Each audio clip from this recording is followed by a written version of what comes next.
Hey guys, welcome back. So today we're out the range to take a stroll down memory lane. We're going to talk about Wonder 9's. Many of you may not even have heard of the term, but trust me when I say, if you go back and look at old guns and ammo magazines from the 80s and early 90s, Wonder 9, the phrase anyway, was used everywhere. In 1983, Glock would introduce this gun. This is an actual Gen 1 Glock, and this gun would ultimately go on to change the course of firearms handgun history. But in 1983, this was universally accepted to be a plastic piece of junk. It was made of porcelain and could easily go through airport metal detectors, at least according to the movie Die Hard. Not true. But the gun was not well accepted. Keep in mind, in the 80s and 90s, folks really liked steel. Some folks still liked wood, and not many people were keen on the idea of making half the gun out of plastic. So during the Wonder 9 phase, what was a Wonder 9? A Wonder 9 was typically a semi-automatic handgun that fed from a double stack magazine and was both single action and double action in operation. There were a lot of those types of handguns made back then. Smith & Wesson made a bunch of them. Colt had the double eagle. There was all sorts of people making those types of Wonder 9s. But the Wonder 9s we want to talk about today were extremely popular, generally speaking, considerably less expensive than the competitive products. They were made out of investment casting. They were considered a bit bulky, but they're known for their reliability, and that's the gun we're going to talk about in today's video, the Ruger P series of Wonder 9 handguns. We're going to show you the P85 and the P95. But before we do that, I just got to have an excuse to shoot this old girl, because as ugly as she is, she certainly changed the whole world of handguns and concealed carry.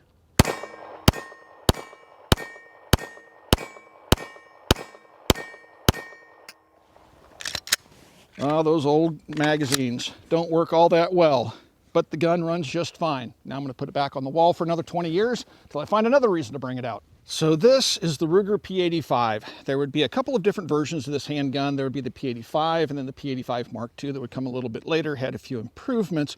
This gun is very much based on the Browning action of handguns. It actually even has a little drop link in there. The gun was made from proprietary Ruger manufacturing, most notably the investment cast receiver. You can see it's blocky but good. Polymer stocks. Hammer drop safety, your double action, single action trigger pull, 3-dot sights, which are windage adjustable, staked front sight, and you can see little tiny white dots in there. Spurred ball hammer, lanyard loop, because every civilian gun owner does need to keep a lanyard on their handgun so they don't drop it in a gunfight, right? But it was actually intended for military law enforcement and civilian sales. At least that's what Ruger was targeting. The handguns kind of broke with tradition. Bill Ruger was a bit of an old curmudgeon. He didn't think that civilians should have more than 10 rounds in a firearm. Back in the day, when you bought a Mini 14, it came with a 10-round magazine. You had to go to the third-party market if you wanted something in 20, 30, or more rounds. So Bill Ruger was a pro-gun, anti-gunner, I guess. I don't know, but the man's dead. Ruger's changed course, and so there's no reason not to support Ruger these days. But Ruger was known for their investment casting. They did it to their revolvers. The revolvers, like the Security 6, guns like that, were extremely robust and durable. You could use this thing to construct a house by driving nails with it, and chances are you're not going to hurt the handgun. But that came at the cost of size. And some people would say the ergonomics were a bit off on these handguns. They did feed from that 15-round magazine. It is a 9mm, windowed on the back. Insert into the grip, lock it in place, charge the weapon, hammers back, pull the trigger, single action, drops the hammer, cycles the gun. You have an ambi safety lever that's present on both sides of the gun. Now, keep in mind, in the 1980s and the early 80s, this was really kind of forward thinking. Ambi controls is something that a lot of gun manufacturers didn't do until just recent times, and there's still gun manufacturers that don't. So you have that ambi safety, but it's also worth noting that it has an ambi magazine release. And it has a little button here on this side. I'm gonna go ahead and drop the hammer, make the gun safe. Now it's in double action mode. And then of course you have the magazine release over here. So the gun was extremely forward thinking, used out of the norm construction methods, and again was known for its reliability. Now some folks would say they weren't all that accurate. They would change the basic operating mechanism in the P95, which we'll talk next about. But right now, with the hammer down and the safety on, the trigger is disabled for safe carry. push it up to fire, and now you have that first shot double action. And you'll see that it cocked the gun. Every subsequent shot will be single action, much lighter trigger pull. You can see the triggers to the rear, but if I want to make the gun safe again for holstering, put that safety on. Again, it disables that trigger until you take the safety off, and then you get that first shot double action again, and then the rest will be single action.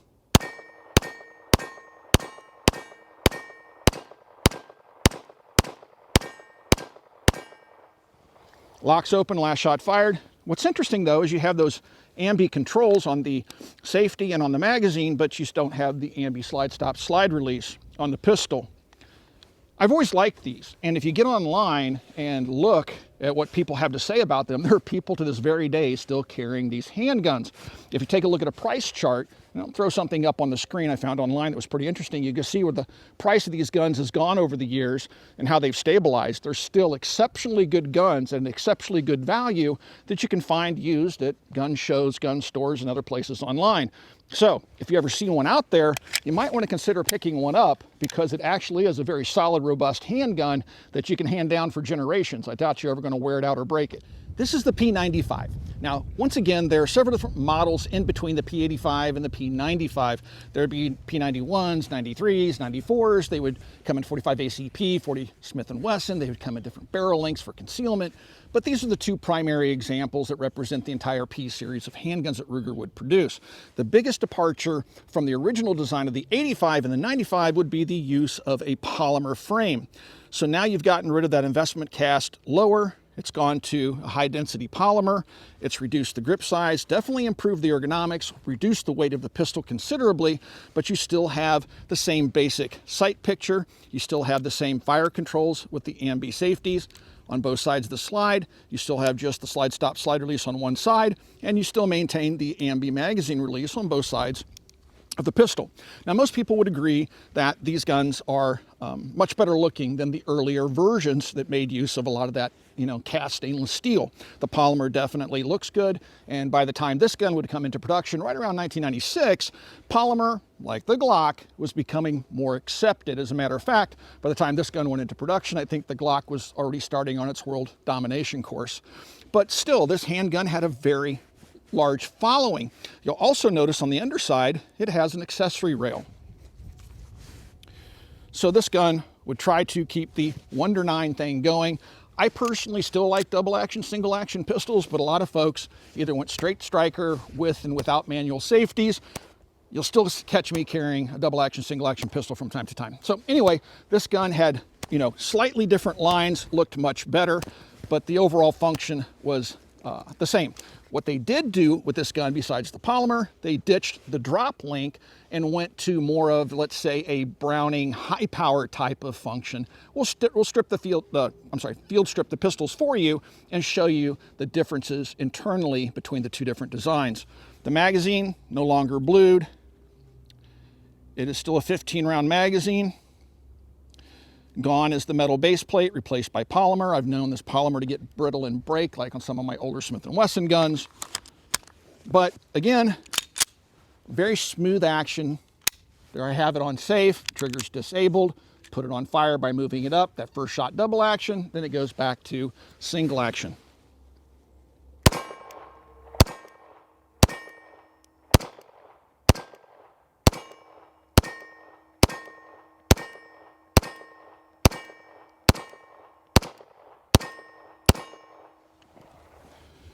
Again, reliable, easy to shoot, very pleasant gun to shoot, and the P95 of the two is definitely my preferred of them. It just seems to be a little bit better, even with my large hands. The ergonomics just seem to be much better. The recoil impulse is very mild on these, and by no means is this gun outclassed by anything today in terms of reliability, durability, shootability, and being able to rely on it for self-defense. And again, even in today's market, despite the fact these are no longer in production, you can still pick these things up for a couple $100.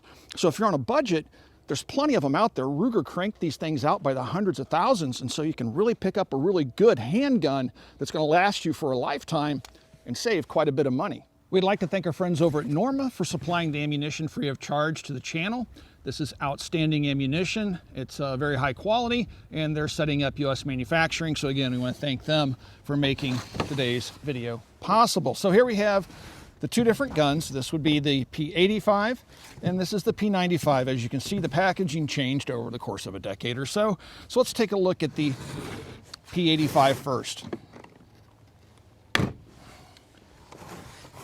Inside, you'd find your gun, this really cute little Ruger branded lock, magazine loader, spare 15-round magazine, and a 15-round magazine in the gun. Alrighty. So, taking these apart, much like a high power or a 1911, first going to want to make sure the weapon is empty. I'm going to go ahead and drop that magazine out, and I'm going to lock the slide to the rear, inspect the chamber, and make sure that the weapon is clear.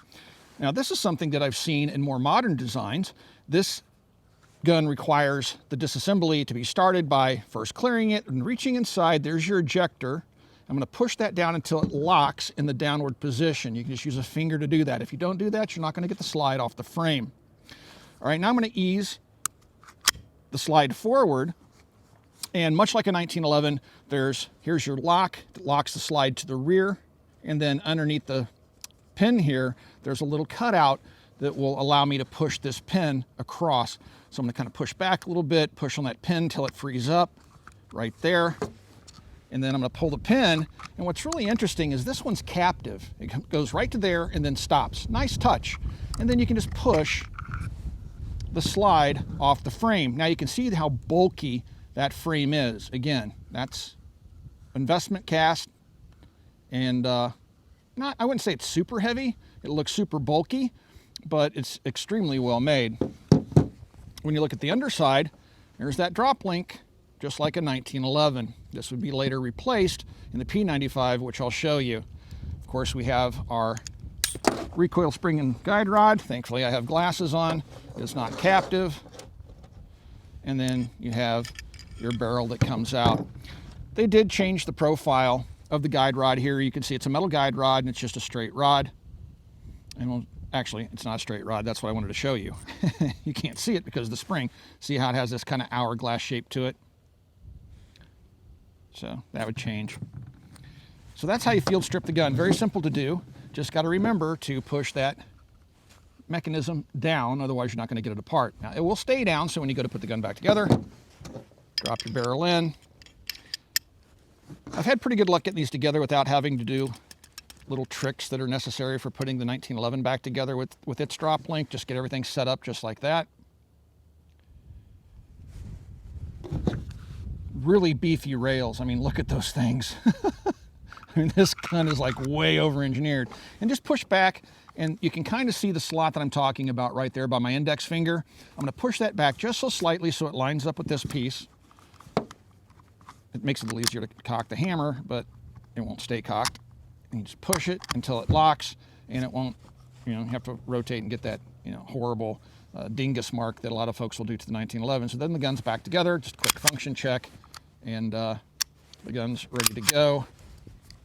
Make sure that ejector's up. I can push it up, or the best way to do it is just to put the magazine in. That'll push the ejector up. And now, there's your function check. Okay? So with that ejector down, the gun will not, it'll automatically drop its hammer. It won't do a proper function check, so.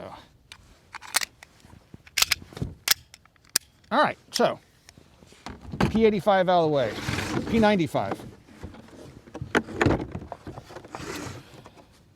This is something that came about in the 90s. This is for forensics. This is a test-fired spent case for states that required it by law, so it has all the markings from the gun on the spent case.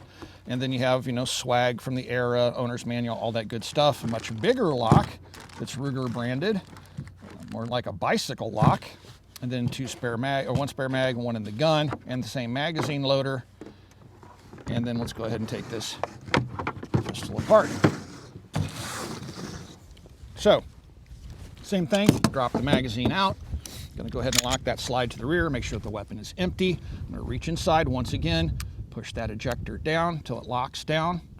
And you can see the little takedown spot right there.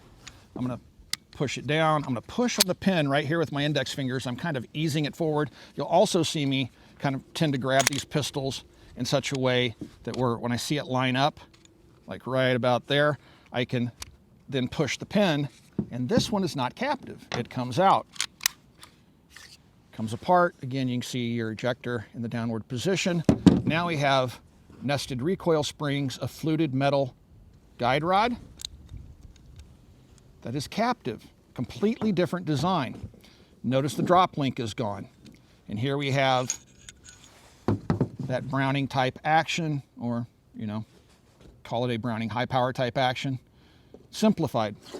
Now you'll notice that it still has the same girth, it would seem, as its investment cast version. You have the large frame rails, all that good stuff. Put it back together, very simple. Reverse the process, drop your barrel in, put your assembly back together, and you see how it sets in there? How they kind of interlock? All right, and then make sure it's kind of centered. Invert it, slide it back onto the rails, put your pin, get it started, pull back on the slide, it'll drop in. Again, you're going to pull it back, that little cutout there that lines up back here, and push. It'll lock into place. Now, once again, just like the other one, how that hammer's following it home, just insert the magazine, that'll push the ejector back up into place, and now the gun can do a proper function check. So that's it. Those are your two guns. Love these pistols.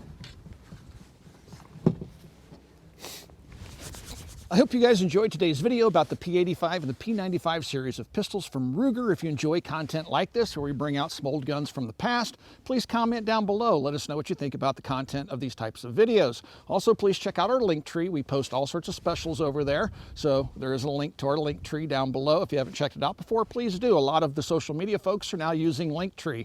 If you'd like to support us here at the Military Arms Channel, the best possible way to do that is to become part of our Patreon family. There is a link in the video description below. You'll get early access to videos like this one. We post Patreon only content, and you have direct access to me. Again, link down below. Last but not least, check out the subscription button right underneath the video player you're watching right now. You can support us right here on YouTube in the age of demonetization. Last but not least, please swing by, check out Copper Custom. Thank you for 14 years of support, and we will talk to you guys soon.